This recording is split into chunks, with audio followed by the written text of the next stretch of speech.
له تیرو څو ورځو راهیسې د ولسمشر غني او ډاکټر عبدالله ترمنځ د ګډ حکومت جوړېدو په تړاو اوازې خپرېږي.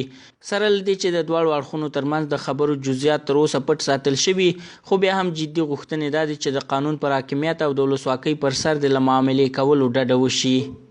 کوم تفاهم چې د دولت ساز او ثبات همګرۍ ترمنځ روان ده، په دې کې ځینې مادي داسې دي چې د انارشیزم ته لار هواري، دینه د افغانستان د تجزیې بوی راځي. زموږ هیله او ارزو ده چې دواړه ټیمونه داسې تفاهم وکړي، داسې معاهدو باندې لاسلیک وکړي چې په هغه کې د افغانستان یووالی تضمین وي. بل نظر بیا دا دی چې د ټاکنو له اعلان وروسته رامنځته شوي سیاسي ناندرۍ د سولې پروسې په زیان دي او د جګړې پای ته رسیدو لپاره باید کورني سیاسي اړخونه ګډ کار وکړي. مشکلات سیاسی افغانستان که مشکلات برآمده از انتخابات است، یک مشکل در راستای رسیدن به اهداف صلح به وجود آمده که امیدوار هستم این مشکلات برطرف شود و در کارهای عملی در راستای صلح آغاز شود. بلخ کې سیاسي فعالان هم د اجماع جوړېدو پلویان دي، خو زیاتوي چې د قدرت په ویش سره به هیواد کې ستونزې نورې هم زیاتې شي.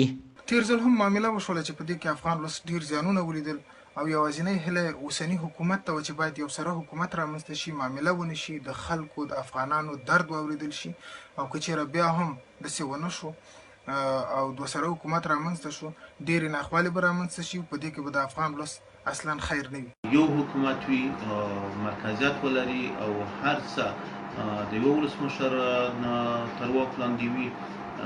موږ د واک په ویش باندې هیڅ نیوکه نه لرو، خو د ګډ حکومت بالقطعا موږ مخالف یو او نه غواړو چې بیا هم د څیر په څیر هغه نادوده او ناخوالې بیا تکرار شي. د ټاکنو کمیسیون وروستیو پایلو کې ولسمشر غني د جمهور رئیس په توګه اعلان شو، خو دغه پریکړه ډاکټر عبدالله وننګوله.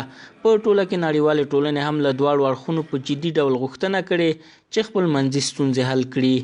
جاوید واک، شمشاد راډیو تلویزیون، بلخ.